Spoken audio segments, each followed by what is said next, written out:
Hi. I know I haven't been on the radar much lately, but hey, I'm a Yeti. I'm good at going stealth mode.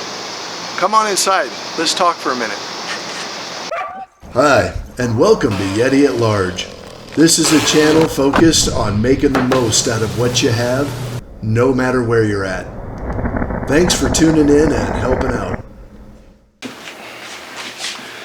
If you've been with the channel for any length of time, you know that recently I came out of a career in public safety. Anybody from fire, medic, dispatch, law enforcement, border patrol, Coast Guard, works in a career in public safety, you don't get out of it without some bruises and some scars. I've invested the last 2 years of my life working on post-traumatic growth. I've had some of those physical bruises and my heart was broke. And as such, I've been doing a lot of the work to repair that. Last few months have been a real pinnacle of that journey.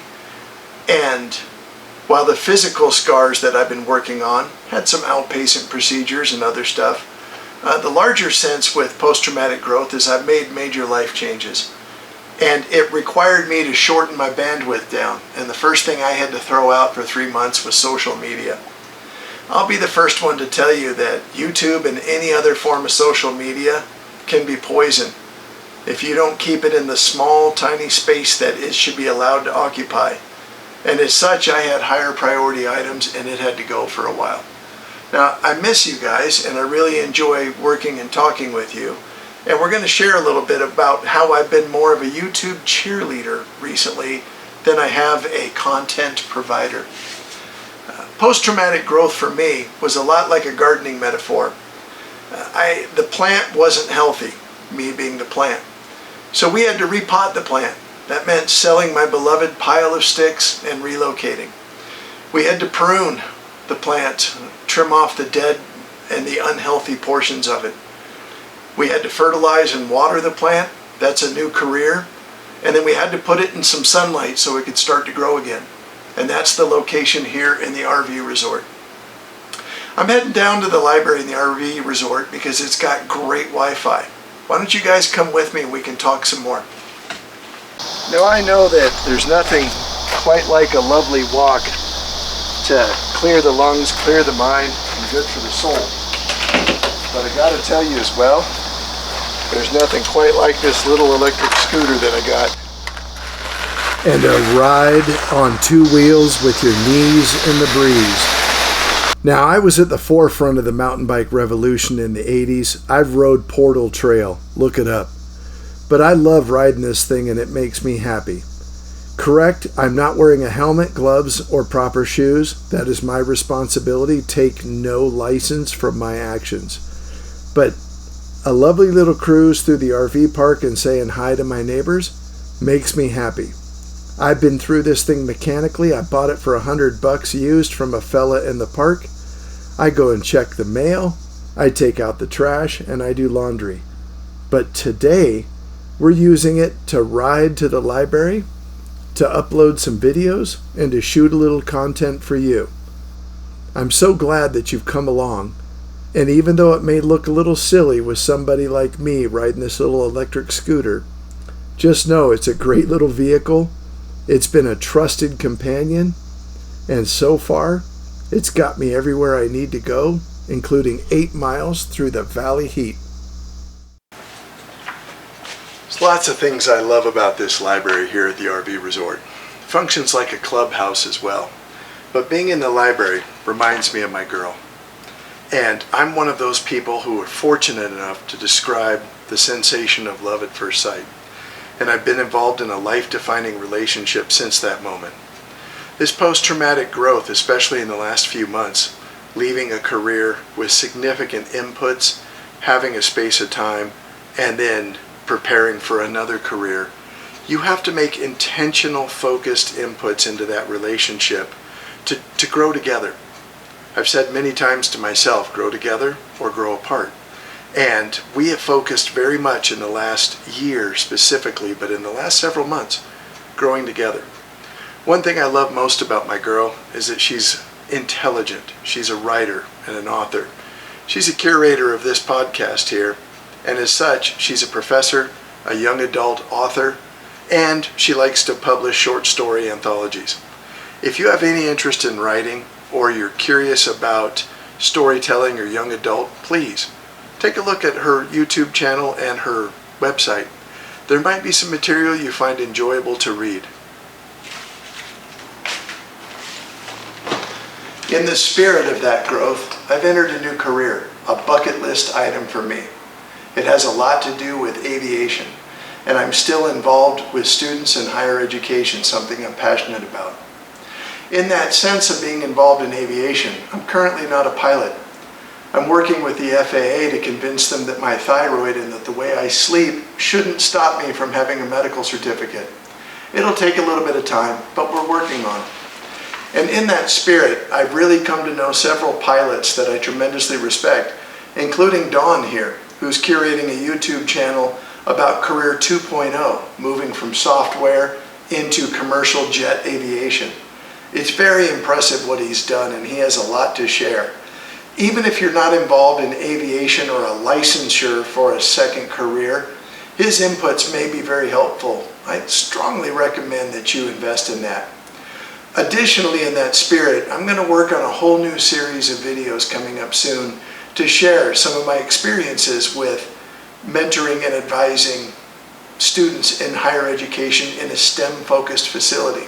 Please, keep an eye out for those coming soon. So Career 3.0. That means I've been around long enough to have this guy's music on cassette. Now he's on the cover of AARP. Ain't nobody got time for that. My first career was a chef. I was fortunate enough to be in the Scottsdale area in the early 80s. I learned how to cook real Italian food from the Mancusos, which put me into culinary school at Scottsdale and at the Ritz-Carlton as one of their youngest pastry chefs ever when executive pastry chef Pierre Fave left. From there I went on for 25 years and worked as an executive chef serving well over 1 million meals. In 2008, the world imploded, my career with it, and I got into public safety, and that's where I've been since. I feel very privileged and very fortunate to have been called and able to serve my community. I wore my heart on my sleeve. I never left step with the public trust. And now that that career is over, I'm addressing those issues that linger, the memories and the physical scars. It's hard on a person. Going into Career 3.0, I knew I wanted to be someplace that dealt with academic excellence, aviation, and had an opportunity for me to test whether or not I could learn a whole new language. The most important thing at this stage of my life was to find a culture of integrity, honesty, and excellence. I can learn the language, and I've proven that in the last 90 days. This has been one of the single biggest accomplishments in my life. And while I may never be involved in public safety again because of those injuries, I know that my time there, I did well, and I have the ability to still excel in a new career. Career 3.0. That's just silly. Part of that role I shared lately of being more of a YouTube cheerleader involves a lot of people I care about, including my biological father, whom I found a few years back on the eve of life-saving cancer surgery.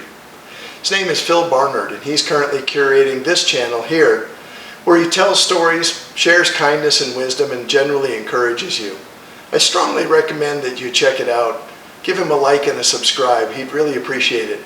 We have much more content from him coming soon.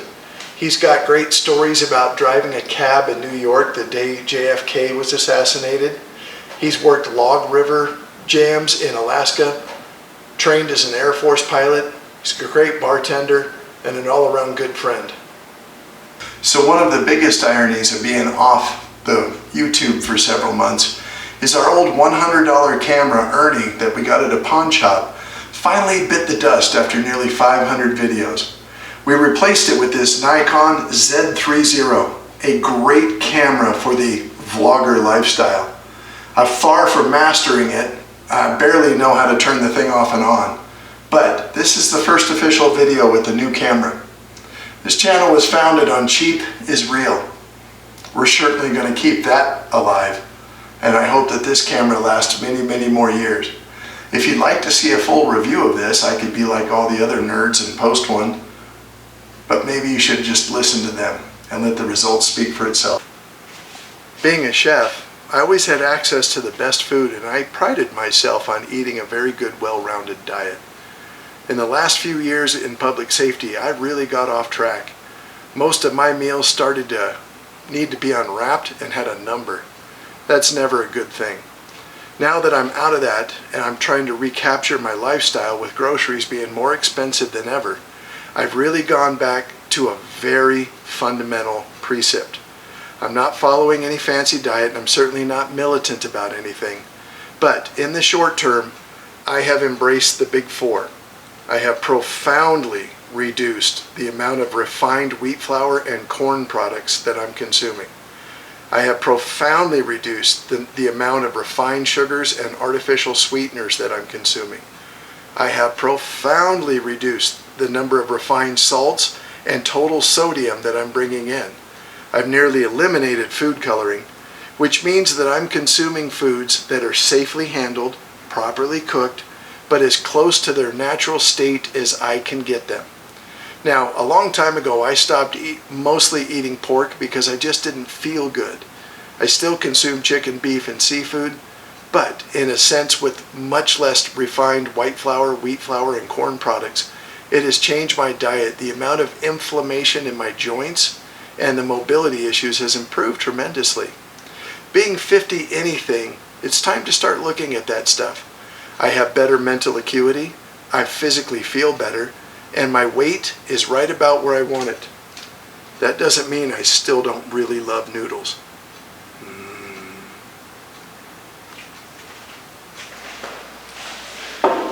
So while my journey of post-traumatic growth is far from over, maybe never, I've come to a place now where I'm trying to keep the wings level, keep a little altitude, and maintain the forward momentum. A wise pilot once told me there's nothing more useless than runway behind you and altitude above you. I'm sure glad that you're here. Please stay tuned for some of the new series that we're going to do, focused on communication, education, and all-around general personal excellence. In the meantime, leave me a comment, share this channel with a friend. I'd love to have your feedback and your requests for any videos you may want to see soon. We don't always have to feel like we're behind the eight ball. I want to interrupt this for just a moment to make a point that I was serious about turning off your social media. YouTube doesn't care about us, and it can become a wildly unhealthy addiction. Doom scrolling and that kind of nonsense, especially before bedtime, can be very unhealthy, and I limited that immensely. That being said, the University of YouTube has really helped me, and I find a lot of entertainment, but I really throttle my expectations. I'm not looking for any sense of validation. This is about skill building for me. That's why I started this channel, and that's why I'm back working at it now. Some of the channels that I really admire that have had great success: Guildbrook Farm, Bush Radical, Casey Neistat. They have all throttled back their participation on YouTube. Maybe because some endeavors are more beneficial for their time, and maybe because they had other things to deal with. Regardless, I miss them dearly, and I hope they come back to YouTube in some fashion on a more regular basis, but only if it's good for them. That being said, there's a fun little channel that I follow called Destiny Ridge. He's a fella in the Australian outback who's a steward of a piece of land and the critters that he shares it with. He's got a heart of gold and the work ethic of an elephant. I strongly recommend you tune into his channel, give him a like and subscribe, and tell him that Yeti at Large sent you. Nothing makes me happier when I need a little dopamine hit, and I tune in to him, and the first thing he says on his video is, "Viewers?" Back to our regular message.